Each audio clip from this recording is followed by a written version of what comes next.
আসসালামু আলাইকুম। আশা করি আপনারা সকলে ভালো আছেন। তো আলুর আপডেট বাজার আপনাদের মাঝে তুলে ধরার জন্য আবারও আসলাম নতুন একটা ভিডিওতে। তো আলুর দাম কিন্তু দিনকে দিন মোটামুটি ভালো পরিমাণে বৃদ্ধি পাচ্ছে। এটা কিন্তু মোটামুটি একটা সুখবর বলা চলে। তবে এখন পর্যন্ত কিন্তু কৃষকদের উৎপাদন খরচ যেটা হয়েছে সেটা কিন্তু তারা তুলতে পারতেছে না। অর্থাৎ উৎপাদন খরচের তুলনায় কিন্তু বর্তমানে যে দামে বেচাকেনা হচ্ছে আলু, সেই দামটা কিন্তু অনেকটাই কম। যে কারণে কৃষকদের উৎপাদন খরচটা কিন্তু এখন তারা তুলতে পারতেছে না। তো আজকে 11ই মে 2025 রোজ রবিবার জানিয়ে দেবো আজকের আলুর আপডেট বাজার। আমি যেই বাজারটা তুলে ধরি এটা কিন্তু একদম প্রান্তিক কৃষক পর্যায়ের বাজার। আর জয়পুরহাট সদর উপজেলার বাজার কিন্তু আমি আপনাদের মাঝে তুলে ধরি। তো ইউটিউব থেকে যারা ভিডিওটি দেখতেছেন তাদের কাছে অনুরোধ করব আপনারা অবশ্যই চ্যানেলটি সাবস্ক্রাইব করবেন। আমি যে বাজারটা তুলে ধরি এটা কিন্তু একদম প্রান্তিক কৃষক পর্যায়ের বাজার এবং অথেন্টিক বাজারটা আপনাদের মাঝে তুলে ধরা হয়। তো আজকের আলুর আপডেট বাজার হচ্ছে সাদা ডায়মন্ড জাতের আলু আজকে জয়পুরহাট সদর উপজেলায় বেচাকেনা হচ্ছে 490 থেকে 500 টাকা সর্বোচ্চ প্রতি মণ, এবং লাল স্টিক জাতের আলু আজকে বেচাকেনা হচ্ছে 440 থেকে 450 টাকা সর্বোচ্চ প্রতি মণ। আর এই মূল্যটা কৃষকরা কিন্তু পাবে একদম লোড পয়েন্টে কিন্তু আলুটা দিতে হবে। অর্থাৎ যাদের বাসা বাড়িতে আলুটা রয়েছে এই আলুটাকে কিন্তু তারা কৃষকদের নিজেদের খরচে কিন্তু বস্তা করতে হবে এবং নিজেদের খরচে কিন্তু আড়ত পর্যন্ত পৌঁছাতে হবে, অর্থাৎ লোড পয়েন্টে দিতে হবে, তাহলে কিন্তু তারা এই মূল্যটা পেয়ে থাকবে। আর বর্তমানে যে বাজার চলতে সেটা কিন্তু এক এলাকার সঙ্গে আরেক এলাকার কিন্তু কোনো মিল পাওয়া যাচ্ছে না। অর্থাৎ রাজশাহীতে কিন্তু 13.5-14 টাকা কিন্তু ডায়মন্ড আলু বেচা কেনা হচ্ছে এবং 12.5-13 টাকা কিন্তু বেচা কেনা হচ্ছে লাল স্টিক আলু, এবং অন্যান্য এলাকায় কিন্তু মোটামুটি 12 টাকা 13 টাকা এরকম দাম চলতেছে। তো কারো এলাকার সঙ্গে কিন্তু কারো এলাকার আলুর দামের বর্তমান কিন্তু খুব একটা মিল পাওয়া যাচ্ছে না। কোনো এলাকায় 2 টাকা বেশি, কোনো এলাকায় 2 টাকা কম। তো অনেকেই ভাবতেছেন যে তাদের এলাকায় আলুর দাম কম, আর ফেসবুকে বিভিন্ন জায়গায় কিন্তু দাম শুনতেছে দাম বেশি।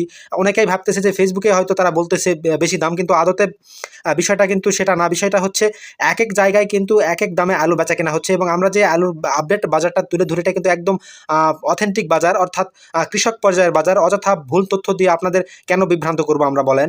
আর একটা বিষয় হচ্ছে যে বিভিন্ন এলাকায় কিন্তু এখনও শোনা যাচ্ছে যে 7 টাকা 8 টাকা আলুর দাম বিক্রি হচ্ছে। অনেকেই কিন্তু এই বিষয়গুলো নিয়ে কমেন্ট করতেছে, কিন্তু বিষয়টা কিন্তু একদম সত্য না। কারণ 7 টাকা 8 টাকা আলু বিক্রি হয়েছিল আরও 7 থেকে 8 দিন আগে। তো সেই সব ব্যক্তিরা কিন্তু 7 থেকে 8 দিন আগেকার যে বাজার এটা কিন্তু শুনে নিয়েছিল, আর সেটাই কিন্তু এখন তারা বলতেছে। তো আমি চাইবো যে আপনারা সঠিক তথ্য জেনে বুঝে আপনারা এলাকায় খোঁজ করুন, বা যারা ব্যবসায়ী রয়েছে তাদের সাথে যোগাযোগ করুন, যাদের বাসায় রয়েছে তাদের সাথে যোগাযোগ করুন, তাহলেই কিন্তু আপনারা সঠিক যে তথ্য, সঠিক যে বাজার সেটা কিন্তু আপনারা জানতে পারবেন। তো আপনাদের অনুরোধ করব যে আপনারা ভুলভাল কমেন্ট আপনারা করবেন না সঠিক তথ্য না জেনে। আর আমি যে বাজারটা তুলে ধরি এটা কিন্তু জয়পুরহাট সদর উপজেলার বাজার।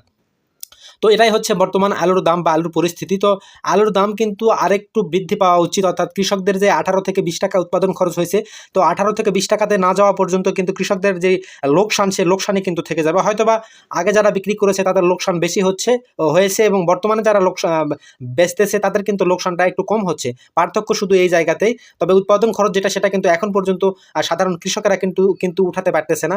তো আমি চাইবো যে সাধারণ কৃষকেরা যেন উৎপাদন খরচটা তুলতে পারে, সেই পর্যায়ে যেন দামটা বৃদ্ধি পায়, অর্থাৎ 20 থেকে 22 টাকা বা 18 টাকা 20 টাকা এরকম যদি দাম বাজার উঠে প্রতি মনে, তাহলে কিন্তু প্রতি কেজিতে, তাহলে কিন্তু কৃষকদের যে উৎপাদন খরচ সেটা কিন্তু তারা তুলতে পারবে। আমরা যতই ফেসবুকে বলাবলি করি না কেন আলুর দাম চড়া হচ্ছে, আলুর দাম আগুন হচ্ছে, আলুর দাম বৃদ্ধি পাচ্ছে, তো বৃদ্ধি পেয়ে কিন্তু বর্তমান কৃষকদের কোনো লাভ হচ্ছে না।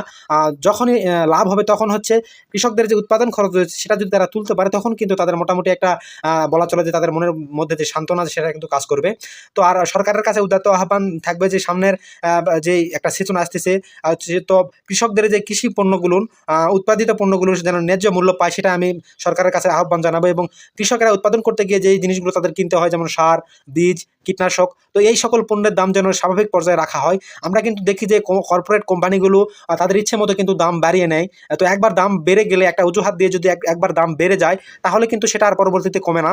তো আমরা চাইবো যে কৃষক উৎপাদিত পণ্যের যেন ন্যায্য মূল্য পায়। কৃষক যেখানে উৎপাদন খরচ 18 থেকে 20 টাকা, সেখানে কিন্তু কৃষক 7 টাকা 8 টাকাও কিন্তু কেজি প্রতি আলু বিক্রি করেছে, এবং বর্তমানে 12 টাকা বা 11 টাকা 11.5 টাকা আলু বিক্রি করতেছে, বা কোথাও 14 টাকা 15 টাকা আলু বিক্রি হচ্ছে প্রতি কেজি। তো আমরা চাইবো যে কৃষকদের উৎপাদিত পণ্যের যেন সঠিক মূল্য কৃষকেরা পায়, এটাই আমাদের চাওয়া। তো আমার ভিডিওতে যারা নতুন অবশ্যই ভিডিওটা শেয়ার করে দেবেন জনস্বার্থে, এবং আমার চ্যানেলে যারা নতুন অবশ্যই চ্যানেলটি সাবস্ক্রাইব করবেন, ফেসবুক পেজে যারা নতুন অবশ্যই পেজটি ফলো দেবেন। তো সকলকে ধন্যবাদ। আসসালামু আলাইকুম।